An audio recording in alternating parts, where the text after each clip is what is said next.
So let's talk about lineups. And it seems like the casual fantasy football drafter is starting to jump into some of these drafts. I know I drafted a couple teams over this last week, Nice. and I see fewer badges actually in my draft. Really? Let's actually address them for a second.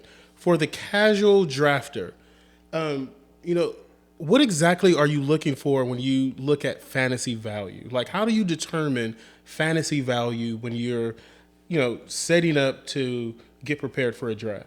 Well, I mean, the first thing, for a casual drafter is you really, really have to understand the format that you're in, especially if you're just now jumping into the game, because likely you're pulling from a variety of different resources, and it's really hard to put certain articles in context. You probably have come across, zero RB strategy.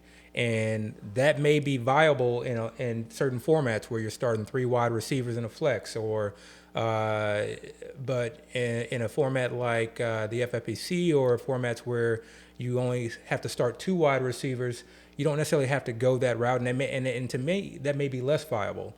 Half point PPR versus PPR, standard, or non PPR versus PPR. Those are all very, very important. But really understanding, what you need from a starting lineup, that is extremely key. So that's usually the first thing that I think people who are just now starting to draft need to tackle first. And then the next thing is understanding what the current ADP looks like, what the current landscape looks like, because it's easy to get through the first, second, and maybe third rounds. But once you start to get in the middle rounds, and especially the later rounds, that's when you start to kind of get lost. And especially if you're just doing drafts for the first time, you start to get flustered a bit. So you really want to look at what do ADPs look like? What can I anticipate there being for me in the fifth round? And once you have a good sense of that, then you can start drafting it based off of what you believe. So if you believe zero RB is viable, and you're thinking I'm going to draft four wide receivers, then you need to have a good understanding of which RBs are going to be there for you in that mid to later rounds. And if you're not comfortable with those running backs, or you don't feel like your team is a team that can take down a tournament, then you need to adjust your strategy a bit. So understanding the draft format, having a good sense of what ADPs currently look like. That's really what you should focus on before you start drafting. Dio, let's stay on the same topic, but let's address it from a different point of view. Like, how do you contrast talent versus being in a good situation? A player you are high on has a lot of talent. Let's say like a Janu being there with Hunter Henry, but those are two stud tight ends versus a tight end that may not have a battle but is in a better situation. Like, how Right. do you determine who has the better fantasy value when it comes to choosing a tight end in a situation like that? Tight end or just any player? Just any position, Okay. but just for instance, like that situation, whereas both of those receivers are highly talented, but I kind of faith them a little bit because let's be honest, like there are two stud tight ends who Yeah. could take carries away from each other. Right. I mean, ideally, when in fantasy, you want to find the players that kind of meet at the intersection of both talent and situation. Those are the best players, obviously. The players where they're probably going to get most of the touches. They're going to get they're going to be involved in the offense.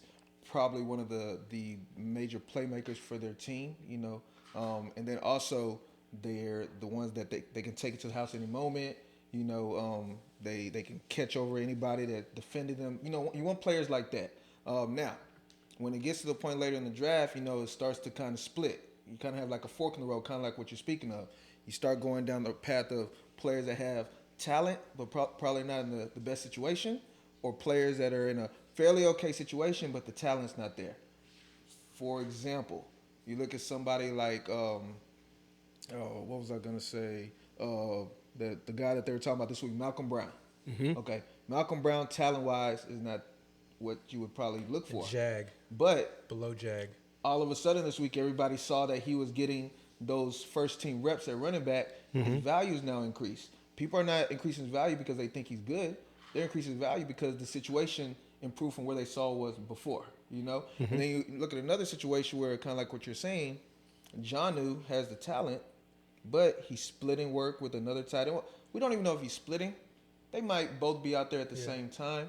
But when you think of just the position of tight end, he is having somebody else there that you can maybe say is even more talented than him. He was a higher draft pick. Other than last year, he was always looked at higher than Jonnu. So it definitely depends. I'm the guy that likes opportunity over talent. Now, they do say talent always, the cream rises to the crop. Rise to the top. But like I always preach, no matter what we think about talent-wise as far as these players, all that matters is what the coach thinks. Right. Like, everybody thinks Myles Gaskin is far more superior than Malcolm Brown. But the Dolphin coaches, for whatever reason, are wanting to utilize Malcolm Brown. You know, so regardless of what we think, we have to kind of see how it is from the coach's eyes. So I'm a guy that likes situation. I'm a guy that likes somebody that I can probably see is probably getting most of the touches. I like when they're in a position where there's not a lot of other players in the room with them. Like, if they're a running back, probably sharing the room with 2-3 other running backs, not 5-6 running backs. And that's kind of what got me on Logan Thomas last year. If you were asking about tight ends, it was one of those situations where I didn't see many other competitors in the tight end room. The guy had a unique profile as far as being a former quarterback from Virginia Tech, had speed, had strength. All he needed was the opportunity, and the opportunity was there. Bam, the rest is history. So I prefer opportunity, but don't forget talent, because when you pay attention to talent, once the opportunity does arise, that then becomes a sleeper. Yeah, I think you brought it. You mentioned you sort of kind of described it perfectly. Where optimal talent intersects optimal opportunity, those guys usually get drafted in the first round. You look at somebody like C-Mac, Tyreek Hill, Travis Kelce, etc. Those are obvious. But then when we start to kind of move down, even when we get to the second round, this is where we start to have the questions. And I really kind of wanted to talk about, players in this sense, because I think this is really what we battle with. This is how we decide who has quote unquote upside or who has value, etc. Right. So there are a number of guys who have the talent, or we view as talented, but the situation and opportunity may not necessarily be there. And this is at all different levels.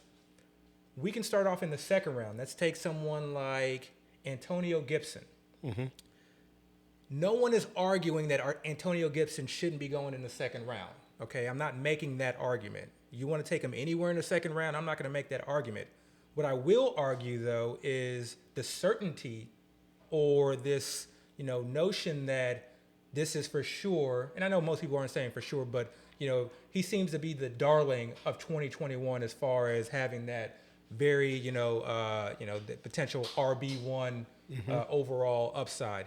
And when I see, what his situation looks like as far as having J.D. McKissic on this team, the guy who caught 90-plus passes.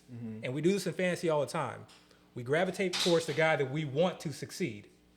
So we want J.D. McKissic to go away. We want Peyton Barber to go away. We want all these players to go away because we want Antonio Gibson to be that RB1 overall. And then we have something like what we saw in the first preseason game. And I get it, granted. First preseason game, but we saw him come off a third down. And I understand he got 3 targets, only ran 8 plays. I get all of that. Again, we're not arguing if he should be going in the second round. We're arguing, can he be that number 1 overall? And in my mind, he would need to be a 3-down back. We always talk about these workhorse back. So I'm not saying that that's for sure what's going to happen or that his role is not going to expand. Again, that's just a data point. That's just another piece of this 4-dimensional puzzle. But that's something that concerns me. And then you go to a guy like Nick Chubb. That's the guy to me that I've talked about on the show all the time. To me, his talent is at the top. Right. But his situation is less than others. But that's a guy that, based on his talent, based on that O-line, based on everything that makes him successful, I'm willing to take that challenge. When we get to the mid rounds, a guy that I've been battling with lately because we've seen this wide receiver shift up 1 to 2 rounds, and it's making it very difficult to get a lot of these guys. Kenny Gallaudet, he seems to be there in the 6th round, early 7th round. Remember, last year, Kenny Gallaudet was going in the second round. Kenny Gallaudet was everyone's Terry McLaurin and third round. Yeah, he was everyone's CeeDee Lamb and Terry McLaurin. He was supposed to set the world on fire. Yeah. And we knew the talent was there, okay? And by all accounts, by all the metrics, he's a very, very good player. And he has all the attributes of an elite wide receiver. But we understand what his situation is, okay? And so that's a guy, again, where, like, if you're in a large field tournament, he's someone I'm willing to take that shot on. Because to me, I don't think that he's going to be Steph Diggs, but I'm using that Steph Diggs comparison from, someone we're just not quite sure about. We know that they're talented, but we don't, the situation's a question mark.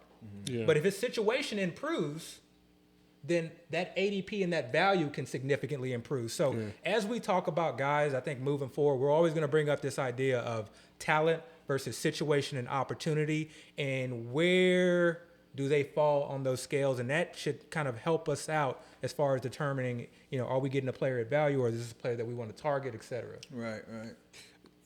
You brought up CeeDee Lamb. Have y'all finally caught up to Hard Knocks? No. Let's Pay no attention to Hard No Knocks. attention. Are y'all just saying that just because it's the Cowboys and we're not supposed to be watching Cowboys? No. I literally have never watched Hard Knocks a day in my No, life. I watch Hard Knocks, but I'm not watching the Cowboys. And I knew that. Yeah, it's gonna. No interest whatsoever. All We right. just lost about 30% of our viewership. All right. But real quick, just to piggyback off what Abby was saying, a player that you could look at as having a good situation, but maybe we don't totally believe in the talent, is somebody like a Mike Davis. Exactly. Mike Davis, I mean, remember, this guy started off with this. I don't even know if he started with the Seahawks, but I think he was with the Seahawks. He was a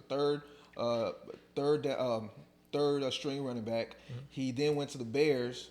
I think they signed him to be the starter, lost the job before the season even started. I think that's when they drafted David Montgomery. Ended up going to the Panthers, and he was C-Mac's backup, and then he got the opportunity. The rest is history. But prior to, even up since last year, nobody thought Mike Davis was anything special. Now the guy's being taken in the round 4 or 5, maybe late 6. Yeah.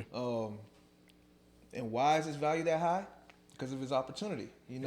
I guarantee you, if the Falcons somehow signed a running back that had talent, that was any threat whatsoever to Mike Davis, people would be second guessing that Mike Davis pick.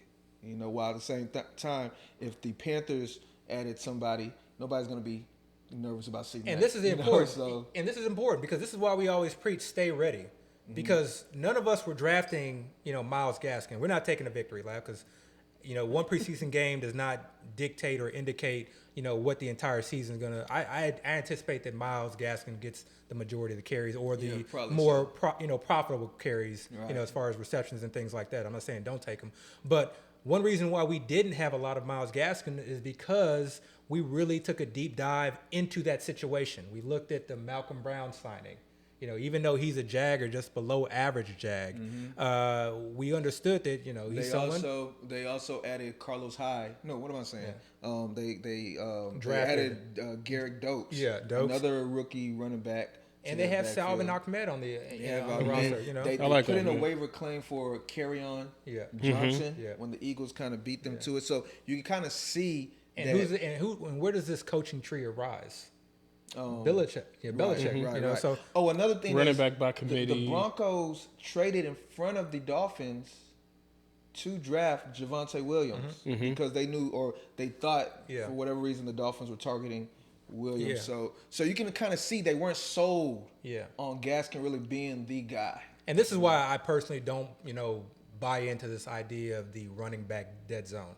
I don't just avoid 3 or 4 rounds of drafting running backs because historically it's shown to be the dead zone. No, I go by, you look at each running back and you determine, does this guy have a high likelihood of busting? What does his situation look like? What is his talent like? Because I guarantee you, if Gaskins was super talented, I don't care who's back there. I wouldn't be worried, and I would be taking him where he's going. He'd probably be going higher if he was talented. Exactly, because you can basically Jonathan Taylor. If we saw, Marlon Mack looks like he's back. I was wrong on that one. Yeah. Marlon Mack looks like he's back.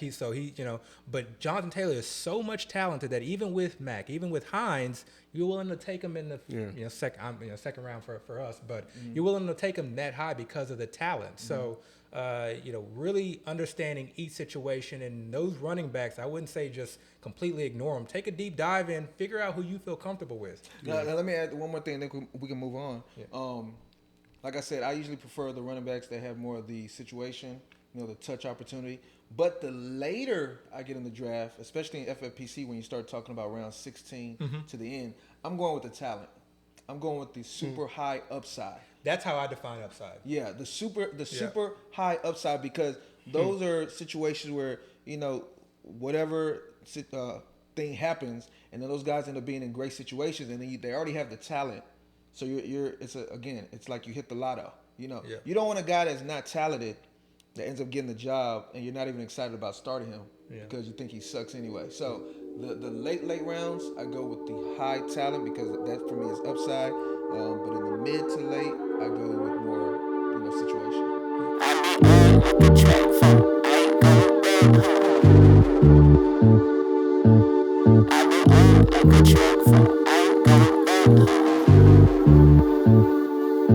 I said, God, give me a warning. Please take me for the morning, so I leave more disappointments than I ever will appointments. Give a fuck about your feelings, rub it in. This your ointment, can't depend on the oinker. Find your pick in the blanket.